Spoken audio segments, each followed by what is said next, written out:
This is a nice tuxedo. I can tell. I mean, it's the first tuxedo I've ever worn, but it's good. It's very good. Very good, sir. That'll be $200 to rent for the evening. Oh, of course, of course. One moment here. Let me just get my, there. Okay, there we go. And, Hey there. I'm back. Now that we have established I'm an unkillable drawn entity in this fictional universe of mine, we can finally answer that age-old question.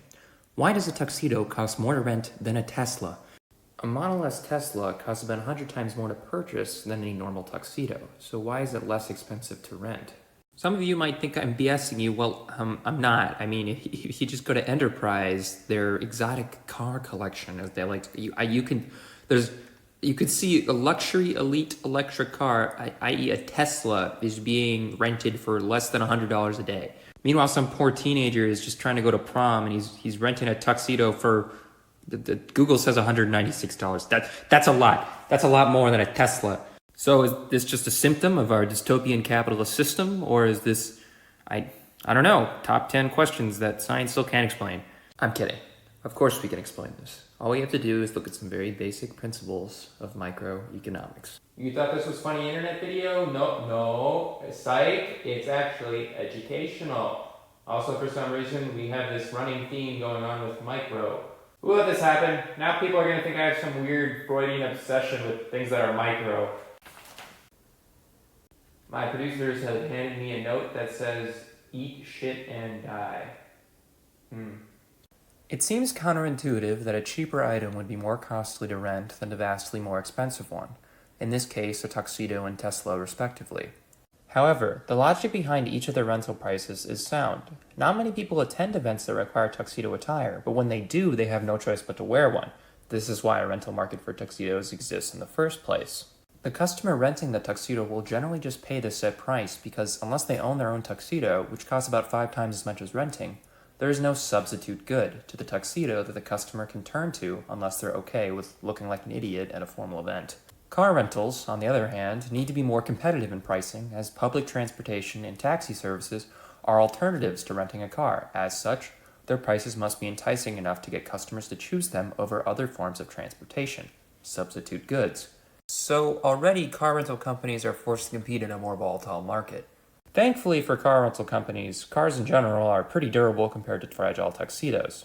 As such, the actual intrinsic daily value of a tuxedo might be closer to that of a Tesla than one might think. Put simply, a car rental company is often able to generate a lot of revenue off just one car over the course of that car's lifespan, which is about 10 years. The average lifespan of a tuxedo is only 2 years, even without serious damage. A car is a good long-term investment for a rental company. A tuxedo is not. Tying into this, and a big reason car rental companies can exist in the first place and set their prices so low, is because they have less risk associated with renting than stores who rent tuxedos. Even if a Tesla is damaged while being rented, car insurance, which is required for every consumer vehicle on American roads, makes it easy for that company to receive compensation for damages. There is no tuxedo insurance market, so when a customer damages a rental tuxedo, or a tuxedo becomes unusable, the rental company itself is often responsible for securing the funds to purchase a replacement. That takes time, effort, and money. To offset this cost, companies that rent tuxedos must raise their prices. And one would think that raising prices would negatively affect the tuxedo company's bottom line, and might put them out of business. But interestingly enough, this is not usually the case in the clothing industry. Tuxedos are commonly referred to as a Veblen good, a good that defies most universal economic principles, where demand actually positively correlates with price to a certain degree. In other words, raising the price to rent a tuxedo increases the demand to rent tuxedos. This is what's known as the snob effect, as it's referred to in psychological and microeconomic circles. It makes people think that the more expensive a good is, the more value it must hold, and so it becomes a Veblen good. Consider this hypothetical example. 2 food trucks selling hot dogs are set up right next to each other. They are identical in every way except for their price. One is selling $1 hot dogs, while the other is selling $5 hot dogs. Keith is the first customer of the day, and he is deciding which hot dog to buy.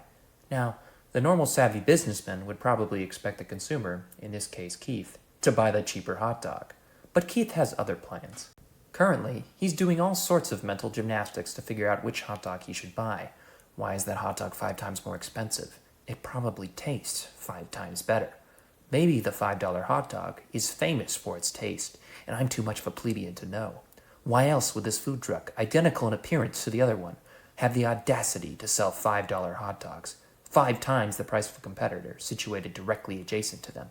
Keith idiotically buys the $5 hot dog, falling victim to the snob effect, realizing he's just purchased a normal hot dog. Now, hot dogs aren't normally considered a Veblen good, but they can be. Anything can be under the right circumstances for the snob effect to take hold. Tuxedo rentals have the uncanny ability to turn up the snob effect to an 11, making their product a genuine Veblen good. Now, it's mostly the consumer's fault, hoping to look as cool as possible to whatever formal event they're attending, but chances are, if you're being forced to rent a tuxedo, you don't know jack about high society, myself included. If there's one lesson to be learned from all this, don't fall victim to the snob effect. If you're not absolutely trapped by social convention, I recommend that instead of renting a tuxedo, you pick your girl up in your best looking suit and a Tesla. Thank you so much for watching. It's been fantastic making this video. I'm actually finishing up editing it a couple months after I'd gotten a majority of it done. I'm kind of busy trying to get into doctor school right now, so that's eating up a lot of my time. But I'm hoping to get more videos up soon. Who knows? Maybe by the time I die, I'll have like 10, 12 videos up on my channel, and that'll be cool.